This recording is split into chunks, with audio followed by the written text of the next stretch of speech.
Uno. Hola, buenas tardes. Agradecemos que estén conectados nuevamente a esta transmisión de Hospitales Star Médica. Soy el doctor Manuel Soriano, jefe de enseñanza del Hospital Infantil Privado. El día de hoy platicaremos acerca de los mitos y realidades de COVID-19 en niños. Ha pasado un año desde que inició esta pandemia y asimismo estamos cercanos a la administración de la vacuna. Sin embargo, aún existe mucha desinformación acerca de lo que puede producir en los pacientes pediátricos esta infección. Para ello, el día de hoy invitamos a los expertos en el área, a quienes agradezco su presencia. Quiero empezar por presentar a la doctora María Elena Martínez Bustamante, quien es infectóloga pediatra. Muchas gracias, doctora, por estar aquí. Gracias. Doctor José Luis Patiño Galeana, neumólogo pediatra. Muchas gracias por estar aquí. Gracias, Manuel. Doctor Francisco Javier Otero Mendoza, infectólogo pediatra. Muchas gracias por estar aquí también. Gracias por la invitación. Agradezco la presencia de ustedes aquí este live y al público los invito a que dejen sus preguntas en el área de comentarios y así también compartan la publicación en vivo para que le llegue a más personas y recordando que la mejor vacuna es la información. Damos inicio. Muy bien, doctora María Elena. Quiero preguntarle, ¿verdad o mito? Los niños no se infectan del virus de SARS-CoV-2. Mito, por supuesto que se enferman. Si bien la población adulta tiene muchas más posibilidades de tener cuadros graves o moderados, la población pediátrica también hay que tener mucho cuidado con ellos, sobre todo esta población pediátrica que sea menor de 2 años o aquella población que tenga algún factor de riesgo. Estoy hablando desde asmáticos, algún tipo de inmunodeficiencia, cáncer específicamente. Hay que estar muy al pendiente de estos niños. Y aún así, en pacientes sanos hemos visto complicaciones, como las que ya veremos más adelante. Muchas gracias. Doctor José Luis Patiño, en caso de que se infecten los niños de COVID, estos no se complican, ¿mito o realidad? Es un mito, Manuel. A pesar de que el COVID en los pacientes pediátricos, la mayoría cursan con un pronóstico bueno y se considera una enfermedad leve, o muchos pacientes cursan de manera asintomática, hay un cierto porcentaje que se pueden complicar, sobre todo aquellos pacientes que cursan con enfermedades que bajan las defensas, pacientes oncológicos, hematológicos, con problemas renales, cardíacos, con problemas respiratorios, que tal vez hablaremos más adelante de ellos. Ese grupo de pacientes, aunque sea reducido, sí se puede complicar, llegando a hospitalizarse, incluso a las terapias intensivas. Entonces no hay que confiarse cerca de ese grupo poblacional de pacientes pediátricos, de los cuales sí llegan a hospitalizarse y a presentar complicaciones. Manuel. Vamos a hacer una pausa un segundito.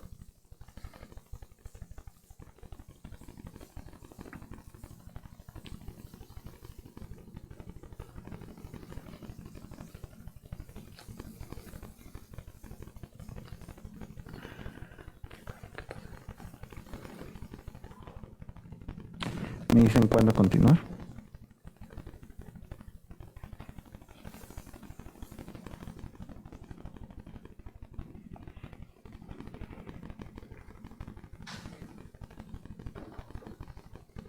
Listo. Muy bien, una disculpa. Vamos a continuar con esto. Doctor Paco, doctor Francisco Otero, ¿mito o realidad? Los niños transmiten el virus SARS-CoV-2 a otras personas. ¿Verdad? Fíjense que aquí hay algo muy interesante. Claro que los niños pueden transmitir el virus a otras personas, pero juegan un papel un poco diferente a diferencia de otras enfermedades. Un ejemplo muy palpable es el virus de influenza. El virus de influenza los niños lo adquieren generalmente en las escuelas, lugares cerrados, intercambio directo de secreciones, y entonces ellos son los que llevan el virus a la casa, a diferencia de lo que tenemos ahorita con el coronavirus. La situación es que los niños están en confinamiento, están tomando clases en casa, vía teleconferencia o por televisión, y la cuestión es que los adultos son los que tienen que salir a trabajar algunas otras actividades. Entonces, la situación es que los adultos llegan a contagiarse, regresan a casa y entonces es cuando los niños se contagian.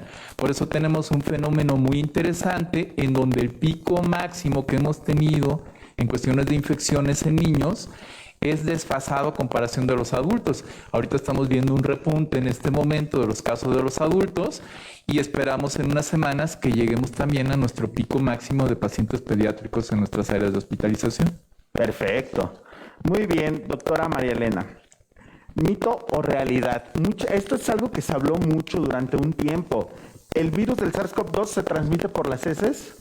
Mira, realmente las 3 formas de transmisión ya bien establecidas son por gotas, aérea y la demás por contacto. La de contacto ha perdido un poco de peso conforme ha pasado y conocemos un poco más del SARS-CoV-2. Si bien hubo un momento, sobre todo al inicio de la pandemia, en la cual se hizo estudios y se detectó justamente la presencia del virus en heces, no se ha demostrado que haya realmente una forma de transmisión efectiva por medio de estas heces. Muy bien. Eso es súper importante porque definitivamente aquí vamos a conocer las formas más importantes, ¿sí? Ahora, doctor Francisco, nuevamente. ¿El periodo de incubación es el mismo que adultos, mito o realidad? Realidad. En realidad tenemos en el virus del coronavirus un periodo de incubación que tiene rangos muy amplios, que va de 2 a 14 días. Lo que es un hecho es que en promedio tenemos de 4 a 5 días de posibilidades de incubación. Sí es muy importante, y que hago hincapié que debemos de tener en consideración que los pacientes empiezan a ser contagiosos inclusive desde antes que empiece la sintomatología. Entonces, esto implica que siempre tenemos que tener las medidas de sana distancia, el uso de mascarilla quirúrgica y la higiene constante de manos, porque no sabemos en qué momento alguien que esté en ese periodo de incubación nos puede contagiar. Fíjate qué importante es lo que mencionas, o sea, previamente habíamos dicho cualquier mascarilla, pero ahorita realmente hay que tener en cuenta que las mascarillas de alta fidelidad, es importantísimo que las usemos para evitar la transmisión. Doctor José Luis Patiño, ¿mito o realidad? ¿Todos los niños deben que usar cubrebocas? Pues esa es muy buena pregunta. La realidad es que todos deberían hacer cubrebocas. El problema son los menores de 3, 4 años que pues al sentir, todos somos padres y muchos de los mamás que nos están viendo y algunos padres, pues al sentir el niño la sensación de tener algo en la cara, evidentemente como mecanismo reflejo es llevarse las manos a la cara y ahí aumenta la contagiosidad tal vez del virus. La realidad es que deberíamos de tener programas ya en las escuelas bien establecidos, eso es como sugerencia para algunos padres que lo puedan establecer en sus escuelas, dentro de las clases en línea, acerca del uso racional de cubrebocas, sobre todo en los mayores de 3, 4 años, que explicándoles bien, ya no hablo de los escolares y adolescentes, pero sí del grupo poblacional 3, 4 años que ya comprenden bien el uso racional. Me refiero a que hay que acostumbrarse al uso de cubrebocas, es decir, explicarle al niño el por qué lo tiene que seguir usando si es que sale a la calle. Lo ideal es que pues sigamos en confinamiento lo más que es lo recomendado, pero si el niño lo va a usar, pues tener esos cuidados, 3, 4 años hacia arriba sí se recomienda. Hablaba el doctor Otero y Manuel acerca del buen uso, además de una mascarilla quirúrgica o una mascarilla que cumpla los requerimientos para disminuir la transmisión del virus. Sí tienen que usar los mayores de 3, 4 años. En el grupo menores de 3 años, pues es más complicado el uso del cubrebocas. Aquí habría que tomar ciertas medidas e individualizarlas con los pacientes que van a salir o tienen que salir de su casa. Y los niños tienen una capacidad de aprendizaje, ¿no? Entonces yo creo que no podemos menospreciar su uso, ¿no? Aquí viene otra pregunta. Yo creo que toda la población mexicana siempre tenemos esta costumbre y yo quiero saber, mito o realidad, doctora María Elena. ¿Hay que vitaminar a los niños para prevenir la infección? Realmente es un mito, Manuel. ¿Dónde está nuestra fuente real de nutrientes? Pues en la comida. Mejor fortalezcamos la importancia de una buena alimentación. Sabemos que de repente somos un grupo poblacional en el que nos cuesta trabajo entender lo que es un adecuado desayuno, entender lo que es una adecuada comida y evidentemente tendemos a dar mucho alimento chatarra, desgraciadamente. Creemos, por ejemplo, que un jugo es un jugo embotellado, es una buena fuente de alimentación en la mañana, ¿no? Entonces, mejor enfoquémonos en las cosas reales. El vitaminarnos realmente no va a tener un peso insignificativo en evitar la infección. Es decir, preventivamente no lo vamos a utilizar como tal y no es, la alimentación es la más importante. Doctor José Luis, ¿con qué frecuencia los niños con COVID-19 requieren hospitalización? Fíjate, Manuel, que es una variabilidad de acorde a la región mundial, la realidad es que en México se establece que de cada 10 niños infectados menores, voy a englobar un grupo poblacional que es el de más alto riesgo, los menores de 2 años, los lactantes y recién nacidos. Cada 10 pacientes, 2 se pueden llegar a hospitalizar, no son las cifras oficiales. Sin embargo, hay que establecer que los pacientes con mayores factores de comorbilidad, es decir, los que tienen, hablaba Elena muy bien, la obesidad es uno de ellos, ¿no? El lactante no nada más, estoy hablando del lactante que tiene un problema de las defensas, sino también el lactante que tiene un problema de sobrepeso, es un grupo poblacional que cada vez tiene más riesgo de enfermedades a largo plazo, pero si estamos hablando de SARS-CoV-2, pues estos pacientes hay que tomarlos en cuenta. La realidad es que la hospitalización, yo lo decía, pues es una enfermedad benigna y de buen pronóstico en la mayoría de los pacientes o cursan asintomáticos.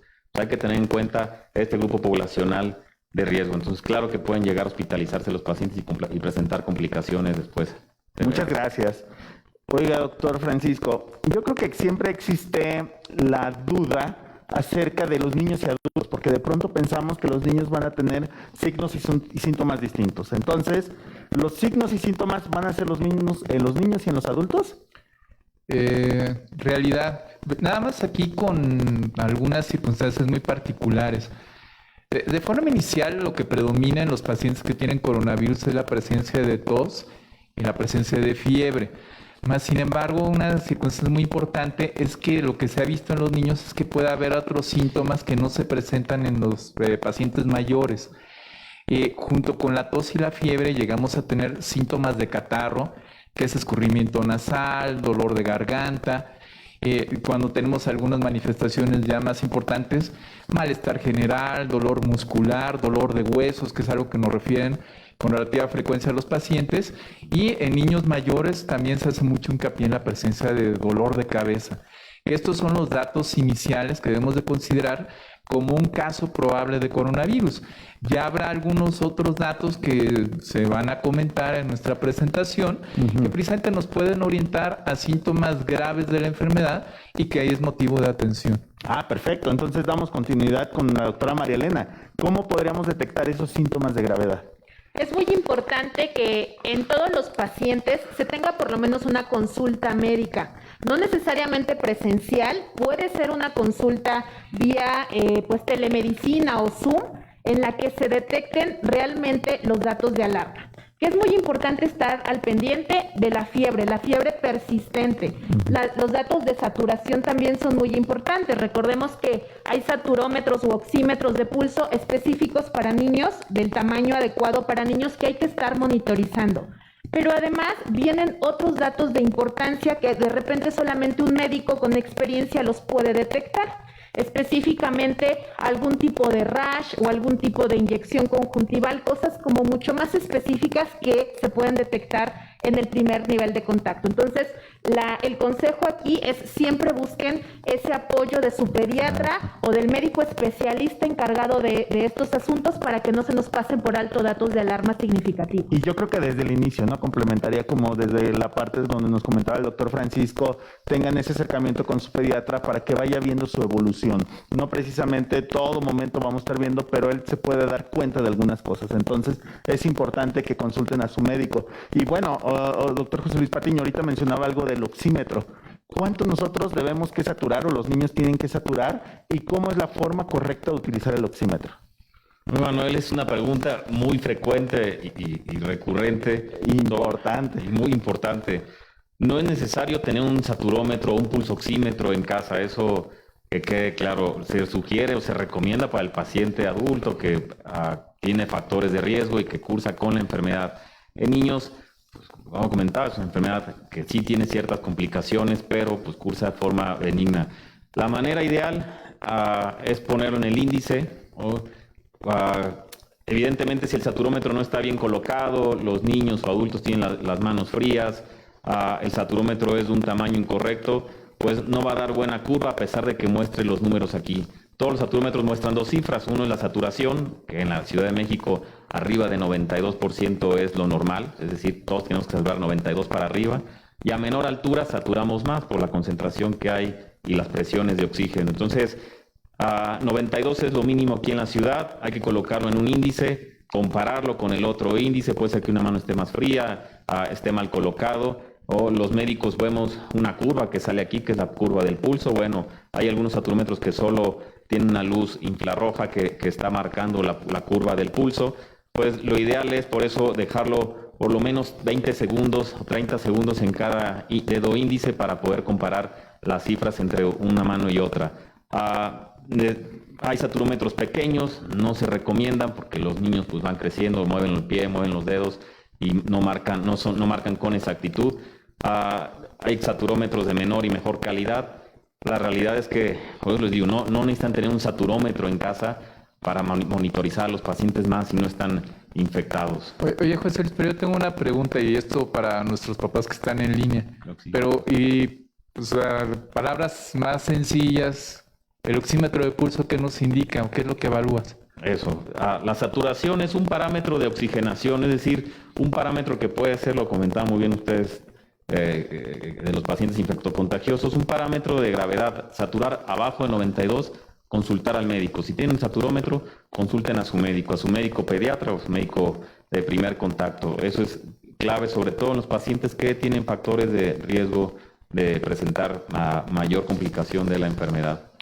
Sí, recordando que hay algo que se llama el hipóxico feliz, o sea, es aquella persona que baja la saturación y se le dice feliz porque no tiene algún otro síntoma. Entonces, muchas veces nosotros tenemos que estar tomando esta oxigenación para que podamos detectar oportunamente y acudir oportunamente a una atención, porque entre más rápido lo hagamos, va a mejorar el pronóstico, ¿sí?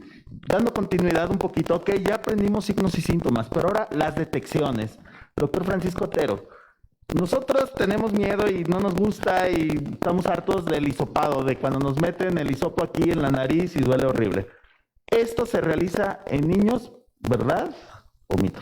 Oh, bueno, completamente verdad. Y es que fíjense que sí tenemos un problema bien importante en cuestiones de realizar las pruebas, porque precisamente pensamos en el dolor o en el sufrimiento que le podemos hacer a nuestro hijo o a nuestros pacientes. Pero realizar también las pruebas en el paciente pediátrico que estamos sospechando que tiene coronavirus es un punto vital, porque claro que va a tener implicaciones en el aislamiento. ¿Qué problema tenemos en muchas ocasiones? Nos enfrentamos, como yo les decía, y sabes que el papá o la mamá se infectaron porque tuvieron que salir a trabajar, regresan a casa, ven al niño que no tiene ninguna sintomatología, pero como mencionamos ya previamente, oye, ¿sabes que este niño sí puede contagiar a otras personas si se infecta, aunque esté sin ninguna sintomatología, sin ningún problema? Y entonces, ¿qué pasa? Los papás lo que hacen es mandan ese niño con los abuelos, el niño es un portador asintomático y entonces los abuelos se contagian y tenemos infecciones graves en nuestros adultos mayores. Entonces, claro que tiene una implicación, y pese al sufrimiento que pueda tener el colocar, la prueba, como ustedes muchos ya saben, se hace con un hisopo especial muy delgado que se introduce habitualmente en la nariz. Esto, claro que sí es muy molesto para los pacientes, pero finalmente, como les digo, es una prueba necesaria precisamente que para poder tener aislamientos en los niños y en un momento dado evitar la diseminación en diferentes pacientes. Muy bien, o sea, es decir, la prueba no es como tal, o sea, tenemos que tenerla bien presente y bien hecha. Muy bien, bueno, ahora viene la otra parte, el otro lado, que son los anticuerpos. Muchas veces, estos anticuerpos, nosotros los solemos medir por medio de algo que se llama inmunoglobulinas. Estas inmunoglobulinas son como las defensas en todo el cuerpo. Entonces, hay que tener mucho cuidado. Recuerden que vamos a tener unas inmunoglobulinas que van a actuar inmediatamente, que son las inmunoglobulinas M. Y asimismo, tenemos la inmunoglobulina G, que la inmunoglobulina G es aquella que va a causar la memoria.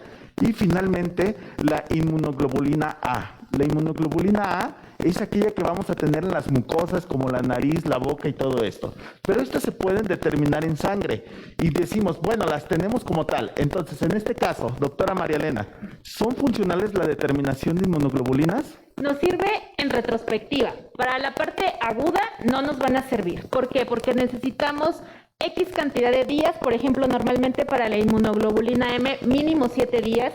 y para la G por lo menos 14 días para que empiecen a producirse en el cuerpo. Son unos anticuerpos, entonces igual y nos sirven de forma retrospectiva para ver si tenemos algún tipo de inmunidad, pero si queremos saber si nuestro paciente en ese momento tiene SARS-CoV-2, no nos sirve. Para eso nos sirve el estudio ideal, que es la PCR. Ok, perfecto. Entonces, las inmunoglobulinas de algún momento son importantes para saber algunas cosas, pero no va a superar la PCR, que sería hasta el momento la prueba ideal. Doctor José Luis Patiño, ¿estos pacientes cuando tienen SARS-CoV-2 se pueden complicar con alguna otra infección? O bien, si el paciente también tiene alguna otra enfermedad, ¿es más fácil que adquiera COVID-19? Qué buena pregunta, Manuel. Es una realidad. Hablaba muy bien Elena sobre el uso y el sobreuso más bien de las vitaminas en los pacientes pediátricos. Voy a hablar de este grupo de obesidad porque pues lo que estamos viendo ahorita tengan mucho cuidado papás, mamás, que están los niños en línea tomando clases acerca de la nutrición porque tienen poca actividad física y estamos viendo un incremento exponencial en el peso de los niños. Entonces, este es un factor de riesgo, claro, y en los pacientes que vemos en la consulta diaria o pacientes hospitalizados, puedo hablar de los grupos del paciente que tienen problema ya respiratorio previo, pues si están mal controlados o están descontrolados, claro que es un factor de riesgo mayor para adquirir la enfermedad y para complicarse más. Pero si el paciente, voy a dejar muy claro, mis pacientes asmáticos están en ese momento bien controlados con tratamiento médico o sin tratamiento, han estado asintomáticos por un largo tiempo, tienen el mismo riesgo que infectarse o complicarse que cualquier otro niño, es decir, el riesgo es muy bajo. Esto es muy importante, Manuel, porque tenemos este grupo poblacional, ¿verdad?, que va en incremento con el peso y la poca actividad física que están llevando a cabo dentro de su domicilio. Muy importante toda esta información. Doctor Francisco, mito o realidad, ¿los niños sintomáticos y asintomáticos van a recibir el mismo tipo de tratamiento? No, la respuesta es, bueno, es mito. La cuestión es que se tiene que individualizar. Al igual que en muchas ocasiones los adultos, cuando tenemos un cuadro leve, no únicamente es manejo sintomático. En aquellos pacientes que se tienen que hospitalizar, pues hay manejos diferentes según las condiciones del paciente, sobre todo cuando tenemos problemas de vía aérea inferior, en donde los pacientes cursan con neumonía, y en estos casos sí se tiene que dar un manejo diferente. De forma inicial, en aquel paciente que tiene un cuadro leve, se puede manejar perfectamente en su casa, puede estar en vigilancia y únicamente medicamentos para controlar la temperatura, que se prefiere utilizar el paracetamol, que sería el medicamento de elección, y estar vigilando que no aparezca ninguna otra sintomatología. Y aquí siempre es muy importante, como decía la doctora María Elena, pues tener la comunicación con el médico pediatra de confianza, precisamente para estar evaluando constantemente que no haya datos de complicaciones, datos de gravedad, y que este paciente no pueda permanecer más en el domicilio y llegue de forma oportuna a lo que son las áreas de hospitalización. Un problema que tenemos, y esto es una situación pero muy importante en nuestro medio, es que la gente se está esperando demasiado para asistir a las áreas de hospitalización. Entonces, ante los datos que ya se comentaron, que podrían ser de gravedad, sobre todo dolor de pecho, datos de dificultad para respirar o la sensación simplemente de falta de aire, niños pequeños, dedos morados, es indicativo de que el paciente tiene que ir al área de la hospitalización. No todos los pacientes se pueden manejar de forma igual. Muchas gracias, doctor. Doctor José Luis Patiño, regresando un poquito con usted. Ahora, continuando la parte de tratamientos, algunas veces algunos niños pueden requerir nebulizaciones. Pero hay un problema, porque las nebulizaciones normalmente ponemos si es un aerosol, el cual pues obviamente en combinación puede esparcirse. ¿Podemos nebulizar a los niños con COVID? Esa es muy buena pregunta. La realidad es que sí, se sugiere, sobre todo los pacientes que ya son enfermos crónicos respiratorios, tanto niños como adultos, continuar el tratamiento es clave y fundamental por diversos colegios y guías mundiales. Lo ideal es continuar, no descontinuar el tratamiento inhalado. Si es que llegan al hospital, tenemos diversos dispositivos para continuar ese tratamiento o incrementar las dosis de los medicamentos que ya usan. Si es un paciente de recién ingreso, también se puede nebulizar. Tenemos algunos en este medio hospitalario ciertos dispositivos mecánicos que disminuyen mucho el riesgo de lo que estás comentando, de la dispersión de partículas pequeñas, de los famosos aerosoles. Son partículas que no alcanzamos a ver, o dependiendo, la verdad es que el hospital en donde se encuentra el paciente, yo he hablado de este medio hospitalario, sí podemos llegar a nebulizarlos con mucha seguridad. Lo que sugerimos es iniciar aerosoles, pero si el paciente requiere nebulizaciones, requiere más humedad, requiere incrementar la dosis de esteroide inhalado, o porque el paciente es asmático, lo podemos nebulizar con toda seguridad, y se lo digo yo a los papás, las mamás y a muchos de los pediatras que sí se pueden nebulizar los pacientes ya con dispositivos nuevos que tenemos en este medio hospitalario. Muy bien, muchas gracias, doctor. Regresando un poquito contigo, Paco. Si mi niña tuvo COVID, tal vez con síntomas leves o moderados, ¿cuántos días los tengo que vigilar? Miren, aquí pasa algo muy interesante. De forma inicial, y esto se ha observado más en adultos, pareciera que el cuadro puede ser leve a moderado. Entonces, en el transcurso de los primeros días, no tienen mayor signo de gravedad los pacientes. Generalmente entre el 7º y el 8º día es cuando empiezan a tener datos de complicaciones, dolor de pecho, la sensación de falta de aire que comentábamos. Entonces, en estos casos es cuando hay que acudir a los hospitales.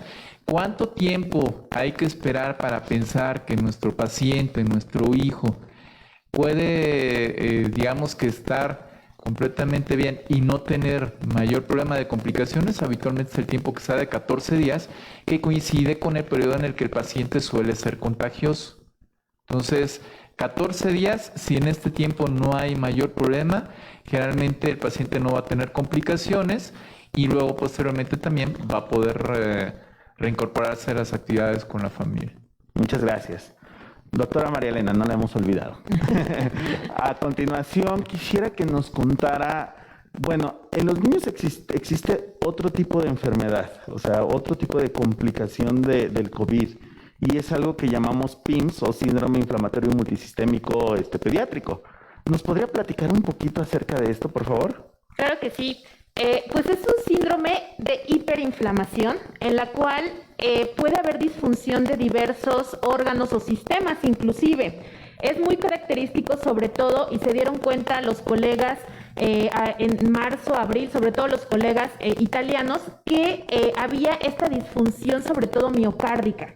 Entonces, a partir de ahí se dieron cuenta que había unos datos muy parecidos a Kawasaki, le dieron de repente un término de Kawasaki-like y finalmente se englobó en un síndrome porque ya tiene criterios muy específicos para diagnosticarlo. Pero es un síndrome que lo vemos post la infección aguda, ¿no? Como post-COVID le llamamos.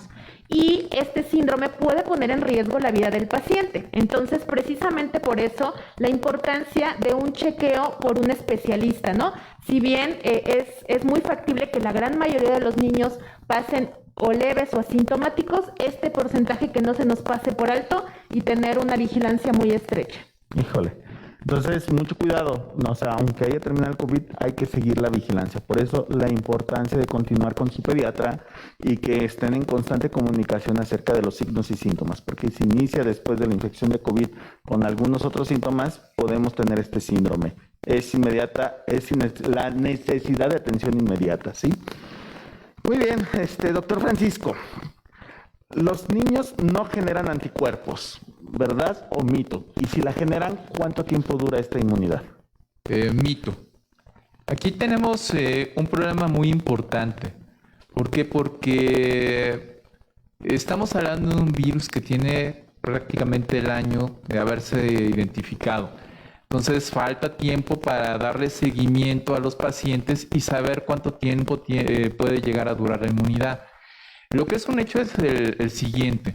En diferentes estudios se ha identificado que los pacientes que tienen un cuadro grave o muy sintomático, estos tienen una elevación de anticuerpos que llega a ser el pico máximo hasta los 3 meses. Y en el transcurso de los días, luego posteriormente ha ido en disminución. Entre más intensa haya sido la enfermedad inicial, más pico máximo de anticuerpos y se estima que la protección es mayor. Ahora, hay el estrés, la preocupación de precisamente lo que mencionaba, cuánto tiempo duran los anticuerpos presentes. Hay un protocolo nuevo que se realizó en el Instituto Joya, ya en Estados Unidos, en California, en donde han evaluado precisamente en los pacientes adultos que hasta el momento los que han tenido enfermedad asintomática, los anticuerpos se mantienen vigentes y están presentes.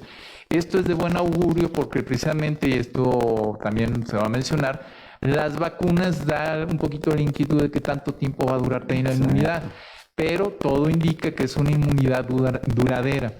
Ahora, la única situación que sí es importante tener presente es que también si algunos pacientes que son portadores asintomáticos del virus, que nunca tienen sintomatología, estos son los que se ha visto que no tienen una elevación de anticuerpos. Entonces, por eso en algunos casos estamos viendo ya situaciones también de reinfección. Fíjate qué fuerte, ¿no? Porque finalmente muchas personas dicen me dio COVID y ya estoy libre, ¿no? Y no, pues lamentablemente esta inmunidad todavía no se sabe cuánto dura y depende de cada persona el cuánto dure. Entonces, no es un momento para agarrar confianza si te dio COVID porque justamente esta inmunidad no sabemos mucho todavía. Muy bien, doctor José Luis Patiño, los niños post-COVID, o sea, ya que se recuperaron del COVID para el público, ¿requieren rehabilitación pulmonar? Esa es muy buena pregunta. Es una realidad que si el paciente ha estado hospitalizado grave, sí va a requerir rehabilitación pulmonar o física en algunos de los casos, y sobre todo los que han tenido tiempo de estancia prolongada en las unidades de terapias intensivas. Si bien hay que tener cuidado con la dispersión de estas partículas, la rehabilitación inicialmente se tiene que tratar dentro del hospital y continuar en domicilio con el menor número de visitas otra vez al hospital. Pero en los pacientes hospitalizados con problema respiratorio, con síndrome agudo de distrés respiratorio que requieren terapias intensivas, hay que iniciar oportunamente la rehabilitación pulmonar en niños como en adultos, pero en niños esa rehabilitación está subestimada. Entonces la realidad es que sí requieren rehabilitación pulmonar muchos de los pacientes pediátricos con problema respiratorio grave.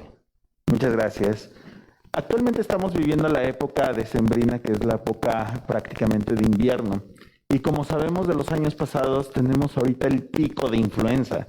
Entonces, doctora María Elena, ¿las medidas implementadas sobre COVID impactarán en casos de influenza? De hecho, están impactando. Fíjate que si bien ahorita esperaríamos más casos de influenza, la realidad es que prácticamente no se están detectando. ¿Por qué? Porque no están circulando como en otros años. Y esto en gran medida, por supuesto, sobre todo al uso de cubrebocas y la distancia social. El hecho simplemente de que los niños no estén acudiendo a las escuelas es un parteaguas en influenza. Para eso verdaderamente está funcionando bastante bien y pues también para la situación de SARS-CoV-2. Bendito cubrebocas que nos ha traído muchas cosas y cómo nos ha venido a cambiar, ¿no? Doctor José Luis, ¿puede coexistir hambre, infección, influenza y COVID? O sea, todo esto al mismo tiempo. Puede existir, sí, y los pacientes pueden agravarse más por las dos enfermedades. El problema respiratorio va a ser más grave y pueden venir complicaciones más serias. Está comentando Elena, es totalmente cierto. El uso de cubrebocas y la exclusión de niños dentro de las escuelas, ahora que están en casas, ha venido a disminuir y yo puedo decir también a retardar el pico de influenza esperado en época invernal, pero la coinfección es latente, o sea, puede tener influenza y puede tener COVID-19, SARS-CoV-2 en cualquier momento un paciente adulto o pediátrico, es totalmente cierto. Entonces es sugerencia, lo mismo si está el niño rodeado de personas que ya están infectadas, identificadas, ya consulten a su pediatra con toda la confianza. Ahora nos ha venido a facilitar mucho la cuestión digital y si no, pues una llamada telefónica o consulta presencial quien la esté realizando. Muy bien. Vamos a dar parte a lo que yo creo que casi todo el mundo está esperando. Vamos a hablar un poquito sobre la vacuna, ¿sí? Doctor Francisco, ¿la vacuna contra COVID-19 se empleará en niños y adultos y cada cuánto nos la tendremos que poner? Bueno, ahorita tenemos aquí en México 5 vacunas que están por venir. Sobre todo se ha hecho el esfuerzo con vacuna de Pfizer, que ya la tenemos ahorita, que está llegando a nuestro país. Tenemos la vacuna de CanSino, tenemos AstraZeneca, que son las principales. Pero hay una situación muy importante. Desafortunadamente ahorita son vacunas que tienen muy poco tiempo que se empezaron a producir, tienen muy pocos protocolos. Entonces la cuestión es que todavía ninguna se ha utilizado, se ha probado en niños pequeños. De forma inicial, entonces nuestra inmunización va a estar enfocada a los pacientes adultos, sobre todo a personas, primero trabajadores de salud, luego personas de riesgo, adultos mayores, y conforme vaya pasando el tiempo, con un programa muy ambicioso que tiene la Secretaría de Salud junto con el gobierno federal, precisamente en el transcurso prácticamente de 2 años se tiene contemplado vacunar a toda la población. Entonces, en este momento, la vacuna únicamente está aprobada para los pacientes mayores de 16 años. Se piensa que la mayoría de las vacunas va a utilizar 2 dosis, particularmente Pfizer ahorita está autorizada con 2 dosis, con diferencia o un intervalo de administración de 3 semanas. El resto de las vacunas utilizan entre 3 y 4 semanas para una segunda dosis. Y son biológicos muy prometedores. Lo que se han demostrado es la seguridad, no efectos adversos. Y lo que mencionábamos, bueno, es una vacuna que se ha desarrollado con tecnología novedosa, en donde lo que habrá que ver precisamente la protección, cuánto tiempo va a durar. Digo, hay que estar muy atentos, obviamente lo que mencionabas, Manuel, en cuestiones de las medidas de protección, ya hablamos del cubrebocas, que es importantísimo, pero que sí la vacuna nos puede ofrecer una luz al final del túnel. Entonces hay que estar muy atentos a las recomendaciones de la Secretaría de Salud. De forma inicial Pfizer, pero también viene el CanSino y viene la vacuna AstraZeneca. Quiero dar continuidad a esta pregunta porque yo creo que todos estamos tan esperanzados que podemos pensar que esta es una solución, la vacuna. Pero ¿qué opina usted, doctora María Elena, acerca de ello? Bueno, si bien es el inicio, esperemos el inicio del fin, el hecho de que me vacune en estos momentos no exime que yo siga teniendo las mismas medidas de seguridad en cuanto a cuidado. El uso de cubrebocas, eso ya no hay duda alguna de que lo tenemos que hacer. La distancia social, recordemos que ahorita no es momento de hacer reuniones, desgraciadamente por más que quisiéramos, no es momento de reunirnos con los familiares y hay que aterrizar nuestra situación real. No podemos hacer la vida social a la que estábamos acostumbrados y evidentemente eso lo tenemos que seguir planteando, ¿no? No olvidar el lavado de manos, evidentemente. Entonces, independientemente de que yo tenga una vacuna, recordemos que tenemos que vacunar a cierto porcentaje de la población para tener una cobertura generalizada, ¿no? Se estima que aproximadamente debemos de tener unas 2/3 partes de la población vacunada para que realmente se vea esa tan sonada inmunidad de rebaño. Y recuerden bastante, o sea, hablábamos hace ratito de la inmunidad. El tipo de inmunidad que te va a dar es la que está en sangre, la inmunoglobulina G, pero la A tú probablemente no tenga implicación a través de ello. Y recuerden que la A la vamos a tener en mucosas. Entonces, en algún momento no sabemos si tú todavía, a pesar de tener la vacuna, puedes ser transmisor o algo así. Entonces, hay que tener mucho cuidado a través de todo esto, ¿sí? Bueno, pues muchas gracias. Vamos a dar pie ahora a algunos comentarios, algunas preguntas del público. ¿Les parece? Muy bien. La primera persona mi pregunta es, ¿se pueden contagiar 2 veces de COVID la misma persona? Sí, bueno, si me permiten, porque sí, la respuesta es sí. Y hablábamos en la cuestión de que sobre todo los pacientes que no tuvieron síntomas al momento de tener la infección inicial son los que tienen más posibilidades de no haber elevado anticuerpos, de haber elevado defensas, y entonces esto implica la posibilidad de reinfección. Todavía inclusive no sabemos qué va a pasar con esos pacientes que se reinfectan.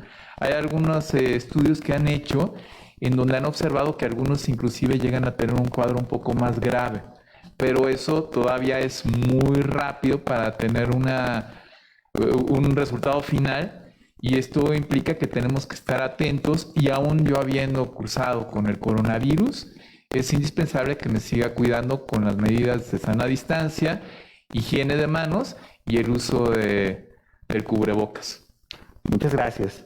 Otra pregunta que la dejo aquí al aire. Dice, ¿una persona que ya se contagió de COVID se puede aplicar la vacuna?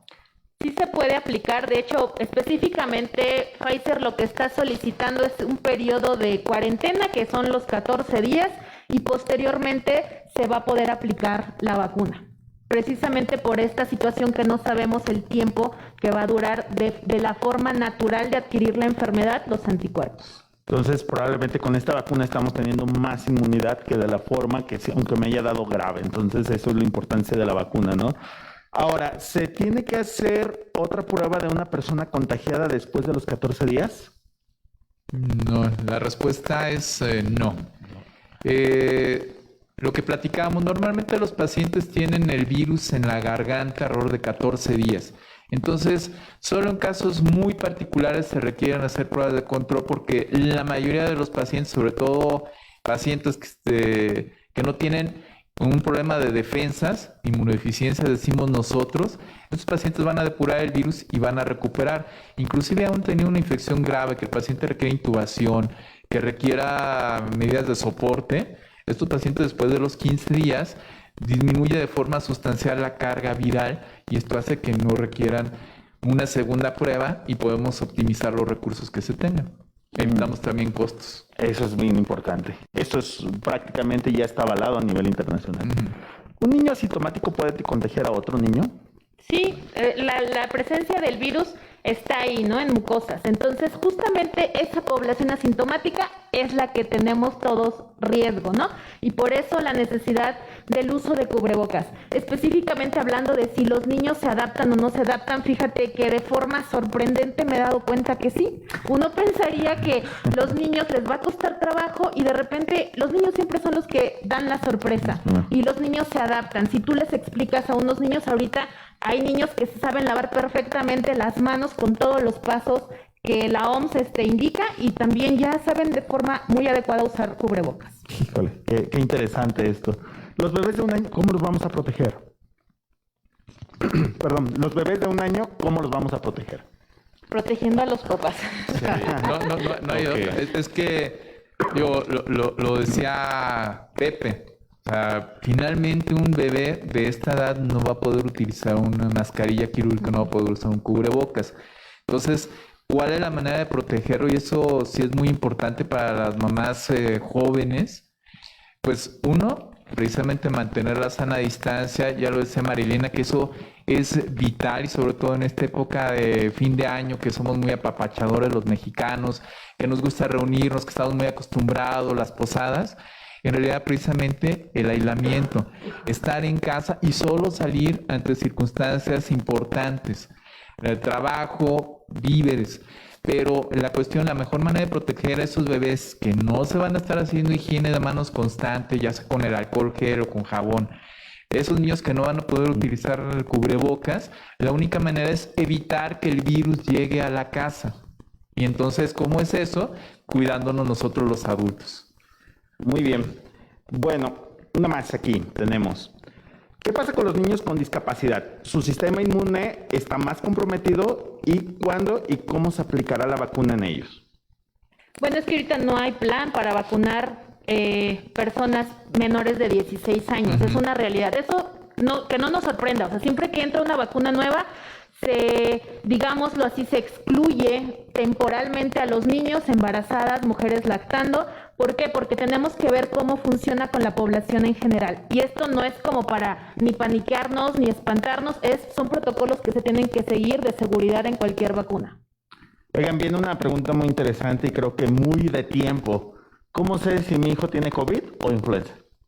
Eso es sumamente difícil establecerlo en casa. La realidad es que, como decía bien Paco, los niños mayores, todos los mayores de 2 años, pues tienen tos y fiebre, que pues prácticamente todos los pacientes con influenza tienen fiebre, primero puedo decirlo, y luego síntomas nasales y respiratorios. Es difícil establecer la diferencia dentro del hogar. Eso no quiere decir que hay que corrernos a hacer la prueba de influenza o a hacer PCR de influenza, PCR de SARS-CoV-2, pero la respuesta es consulten a su médico primer contacto, su pediatra de confianza o su especialista. Es sumamente complicado establecer más para ustedes como papás las diferencias entre influenza y SARS-CoV-2. No alarmarse nada más, pero sí. Y las pruebas. Hacer una buena red de comunicación. Las pruebas prácticamente van a ser las que nos van a terminar dando este diferencial. Entonces, sí es importante conocer las pruebas, pero su médico es quien se las va a indicar. Y para finalizar la parte del público, ¿por qué a los niños se les va a vacunar hasta la última etapa de la campaña de vacunación? Bueno, es que este punto es muy importante. Pero como ustedes ya lo han visto en los medios informativos, desafortunadamente los adultos mayores, personas de riesgo, son los que tienen mayores posibilidades de hacer una enfermedad grave que los lleve al hospital y que tengan una evolución no satisfactoria y que inclusive lleguen a morir. Entonces, por eso se está haciendo énfasis en las personas que tienen mayor riesgo. Adultos mayores, pacientes inmunocomprometidos, personal de salud. Entonces, por eso el paciente pediátrico, si bien claro que puede transmitir la enfermedad, es un paciente que tiene menor riesgo de hacer enfermedades graves y ahorita tiene la posibilidad de permanecer en casa. Hay que recordar también que los papás tienen que salir a trabajar y que en un momento dado son los que pueden estar más expuestos al virus. Por eso nos enfocamos primero a la población de mayor riesgo y luego ya después también claro que van a venir nuestros niños. Pero ya lo decíamos hace unos momentos, también se tienen que hacer pruebas que van a ser de seguimiento para saber que esa vacuna va a ser segura y que no van a tener tampoco nuestros niños mayor problema y que se pueda aplicar tranquilamente. Entonces, todo a su momento y por eso los pacientes pediátricos nos van a esperar un poco, pero claro que son extremadamente importantes nuestros niños. Así es, digo, algo muy distinto con lo que pasó con influenza, que de pronto tuvimos algo distinto, pero también por las manifestaciones que estábamos teniendo. Pues más que nada quiero primeramente agradecer al público que estuvo aquí dentro de la transmisión. Muchas gracias por haber dado continuidad a esta toda serie de preguntas y respuestas. Doctores, muchas gracias. Doctor Francisco, doctora María Elena, doctor José Luis, muchas gracias por todo esto. Agradecer a Star Médica por brindarnos este espacio tan valioso y podemos transmitir nosotros esta información. Y bueno, pues asimismo quisiera dar la palabra a doctor José Luis porque tenemos algunas promociones en algunos estudios aquí en el hospital. Pues recordar que el Hospital Infantil Privado es un hospital seguro, libre de COVID, seguro para nuestros niños, para nuestra población pediátrica. Consulten a sus médicos especialistas.